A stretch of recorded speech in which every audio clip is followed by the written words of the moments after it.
আচ্ছা, চলে আসি এই চ্যাপ্টারটা। এই অর্থাৎ কোষে দেখি 19 স্থানাঙ্ক জ্যামিতিরই একটা পার্ট।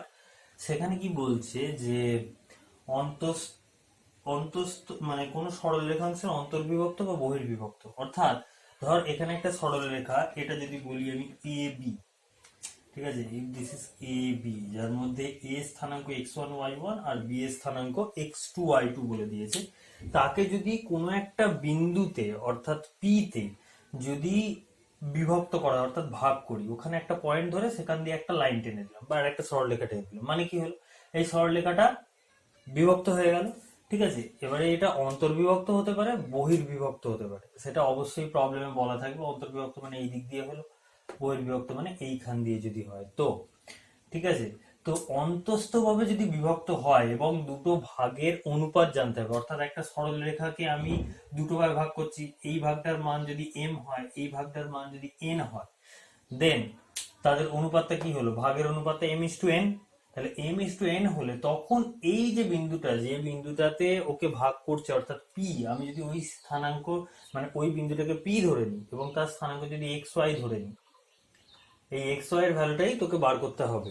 ঠিক আছে, তো xy মানে এর সূত্রটা কি, মানে অন্তস্থভাবে বিভক্ত যদি করে কোনো সরলরেখাকে, দুটি বিন্দু সংযোগকারী সরলরেখাকে, তখন তার স্থানাঙ্কটা হবে mx2 plus nx1 by m plus n, comma দিয়ে my2 plus ny1 by m plus n, যেখানে m:n মানে হচ্ছে যে যত ভাগে ভাগ করছে সেটা, সেই অনুপাতটা বলা থাকবে। আর x2 মানে x2y2 হচ্ছে দ্বিতীয় বিন্দুটা, এখানের ক্ষেত্রে b এর স্থানাঙ্কটা হচ্ছে, আর x1y1 হচ্ছে a এর স্থানাঙ্কটা। এক্ষেত্রে সেম ভাবে বহিস্থ বা বিভক্ত যদি করে, তখন জাস্ট এই প্লাস গুলো কি হয়ে যাবে, মাইনাস হয়ে যাবে, বাকি সব এক। এইবারে যদি দুই বিন্দুর সংযোগ সরলরেখার মধ্যবিন্দু, মানে এই যে এতক্ষণ ধরে এটাকে বিভক্ত করছিল m:n, এবারে যদি হয়ে যায় যে দুটো ভাগই সেম অর্থাৎ 1:1, মানে কি হলো, তাহলে মধ্যবিন্দু দিয়ে এ করেছে, ভাগ করেছে, তাহলে এই মধ্যবিন্দুটাই তো পি হবে, এবং তাহলে পি এর স্থানাঙ্কটা কি হবে, মধ্যবিন্দুর যা স্থানাঙ্ক পি এর স্থানাঙ্কও তাই হবে। তো সেটা সূত্রটা কি হবে, x1 প্লাস x2/2 কমা দিয়ে y1 প্লাস y2/2। এই তিনটে সূত্র দিয়ে কিন্তু এই চ্যাপ্টারটা হবে। ঠিক আছে, তো তাহলে চ্যাপ্টারটা শুরু করা যাক।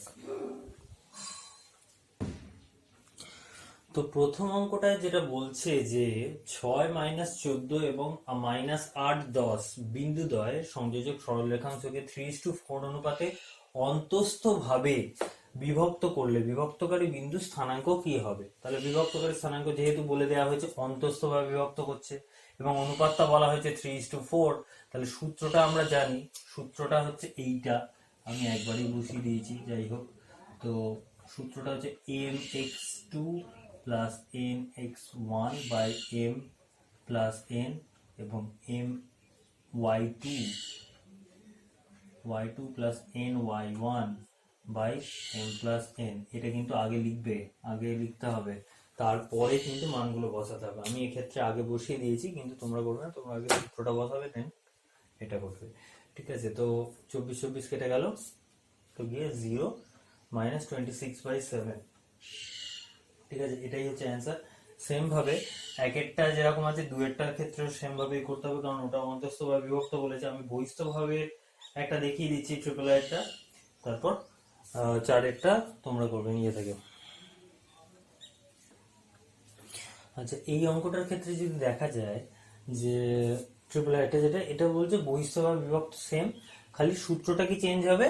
সূত্রটা হচ্ছে এগুলো যেগুলো প্লাস ছিল সেগুলো মাইনাস হয়ে যাবে, বলেইছি আগে, যেগুলো প্লাস ছিল সেগুলো হয়ে যাবে মাইনাস। তো মাইনাস করে নিয়ে স্থানাঙ্কটা নির্ণয় করতে হবে। স্থানাঙ্কটা এক্ষেত্রে হয়েছে কি 14 - 19। তো এটা হচ্ছে অ্যান্সার। ওকে, তো নেক্সট অঙ্ক চলে যাচ্ছি। আচ্ছা হ্যাঁ, এর যে ফোর্থ পার্টটা সেটা কিন্তু নিজে থেকে করতে হবে। তাহলে যেগুলো বাকি থাকছে অর্থাৎ একই টাইপের অঙ্ক, সেগুলো কিন্তু তোমায় নিজেকে করতে হবে। অর্থাৎ মধ্যবিন্দু নির্ণয়ের জন্য কি করতে হবে, 5, 4 এবং 3, -4 বিন্দুগুলোর সংযোজক সরলরেখাংশটি মধ্যবিন্দুর স্থানাঙ্ক বার করতে বলেছে। ঠিক আছে, যে তাহলে এই দুটো, এটা x1, এটা y1, এটা x2, এটা y2, ঠিক আছে, মনে মনে ধরে নিলাম মধ্যবিন্দু স্থানাঙ্ক সূত্র হচ্ছে x1 প্লাস x2/2 আর y1 প্লাস y2/2। তাহলে এদের মানগুলো বসিয়ে দিলে 5 আর 3, 5 প্লাস 3/2, এটা 4 প্লাস দিয়ে -4, ঠিক আছে, তাহলে এটা তো কেটে যাবে, প্লাস মাইনাস 4 কেটে গেল, আর এটা হচ্ছে 8 এর 2 মানে হচ্ছে 4, 4,0। তাহলে মধ্যবিন্দু স্থানাঙ্কটা কি হলো 4,0। তো এইভাবে করতে হবে। তো বাকিগুলো অর্থাৎ এখানে কটা দেওয়া আছে, এখানে হচ্ছে দুটো আছে, তাহলে সেকেন্ড যেটা আছে ওটা কিন্তু তোমার নিজে থেকে করতে হবে। ওকে, আচ্ছা এই অঙ্কটা যদি দেখি, 3-এর দাগের অঙ্কটাতে কি বলেছে যে 1,3 এই বিন্দুটা কি করছে, 4, 6 ও 3, 5 বিন্দু দ্বয়ের সংযোজক সরলরেখাংশকে কি অনুপাতে বিভক্ত করেছে সেটা জানি না, ঠিক আছে। তাহলে আমি ধরে নিলাম যে 1,3 বিন্দুটি বিন্দুদ্বয়ের সংযোজক সরলরেখাংশকে m:n অনুপাতে বিভক্ত করেছে। এবার বিন্দুদ্বয় কি এই দুটো, এবার আমি তো জানি না যে সেটা অন্তস্থ ভাবে করছে কি বহিস্থ ভাবে করছে, আমি অন্তস্থ ভাবেই ধরবো, ঠিক আছে। তো আমি অন্তস্থ ভাবে ধরে নিয়ে তার সূত্রে শুধু এক্স এর পার্টটাই লিখেছি, অর্থাৎ এখানে কোন সূত্রটা বসানো হয়েছে, যেহেতু mx2 plus nx1 by m plus n, আর যাকে যে বিন্দুটা তাকে বিভক্ত করছে তার স্থানাঙ্কে এক্স এর পার্টটা এর সঙ্গে সমান হবে, কারণ আমরা এইটা সলভ করলেই তো এক্স এর স্থানাঙ্কটা পাই, অর্থাৎ এক্ষেত্রে এক্স এর স্থানাঙ্কটা কি দেওয়া আছে 1, সেই জন্য এখানটা আমি 1 দিলাম। এটাকে সলভ করে আমি m/n বা m:n এটা কি পেলাম, মাইনাস দিয়ে 3/2। এবার মাইনাসটা কেন পাচ্ছি, মাইনাস অর্থাৎ ঋণাত্মক চিহ্ন কি বোঝাচ্ছে, যে বিন্দুটা বহিঃস্থভাবে বিভক্ত হয়েছে। আমি তো আগে জানতাম না, তো যেহেতু নেগেটিভ পেজ মানে হচ্ছে এটা বহিঃস্থভাবে বিভক্ত হয়েছে, আর এটা উত্তর। তাহলে অ্যান্সারটা লিখে নিতে হবে যে 1-এর 3 বিন্দুটি 4, 6 এবং 3, 5 বিন্দু দ্বয় সংযোজক সরলরেখাংশকে 3:2 অনুপাতে বহিঃস্থভাবে বিভক্ত করেছে। ওকে, আচ্ছা এই অঙ্কটা যদি দেখি, অর্থাৎ 4-এর অঙ্কটাতে কি বলছে যে 7,3 ও -9 ও 6 বিন্দুদ্বয় সংযোজক রেখাংশ y অক্ষ দ্বারা কি অনুপাতে বিভক্ত হয়েছে। তাহলে এক্ষেত্রে কিন্তু আমায় ওই যে বিন্দুটা দিয়ে বিভক্ত হচ্ছে তার স্থানাঙ্ক বলা নেই আগের অঙ্কটার মতো। তাহলে এক্ষেত্রে কি করব, এক্ষেত্রে আগে ধরে নিলাম যে 7,3 ও -9,6 বিন্দুদ্বয়ের সংযোজক রেখাংশ y অক্ষ দ্বারা p বিন্দুতে m:n অনুপাতে বিভক্ত হয়েছে। এক্ষেত্রেও কিন্তু বলা নেই যে অন্তস্থভাবে বা বহিস্থভাবে, তো এক্ষেত্রেও আমি অন্তস্থভাবে সূত্রটাই ফেলছি, অর্থাৎ p বিন্দুর x স্থানাঙ্কের মান কি হবে, mx2 plus nx1 by m plus n, যার মধ্যে x2 টার স্থানাঙ্ক দেখতে পাচ্ছি এখানে কি আছে -9, তাই x2 এর জায়গায় -9 বসেছে, আর x1 অর্থাৎ nx1 এখানে x1 হচ্ছে 7, তাই 7 বসেছে, ঠিক আছে।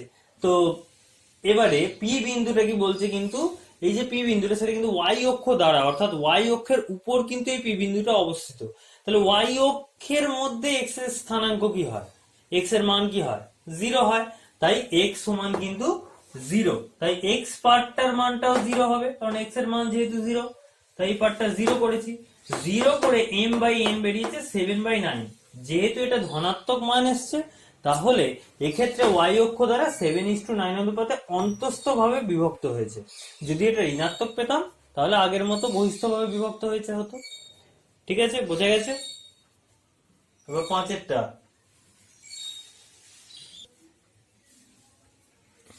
আচ্ছা এই অঙ্কটার ক্ষেত্রে যদি দেখা যায় কি বলছে যে এ বি সি ডি, ঠিক আছে, 4টে স্থানাঙ্ক বলে দিয়েছে, তারা একটা সামান্তরিক গঠন করে।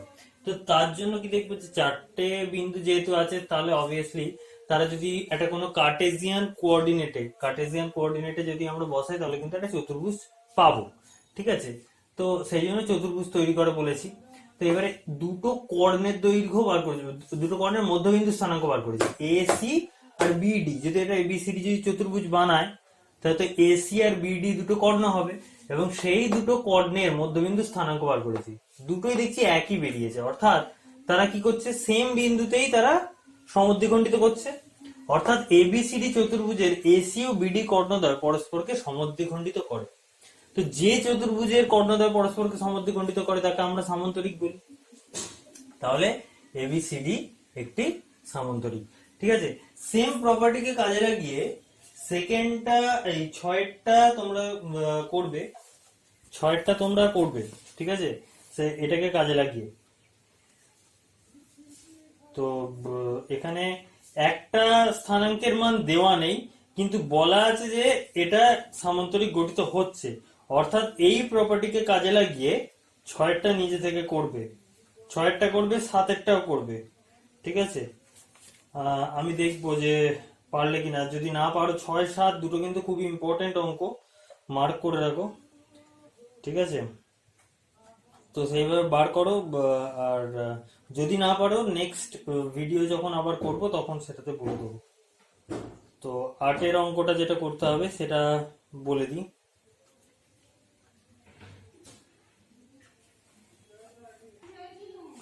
আচ্ছা, এই অঙ্কটা যদি দেখি, অর্থাৎ 8-এর অঙ্কটা,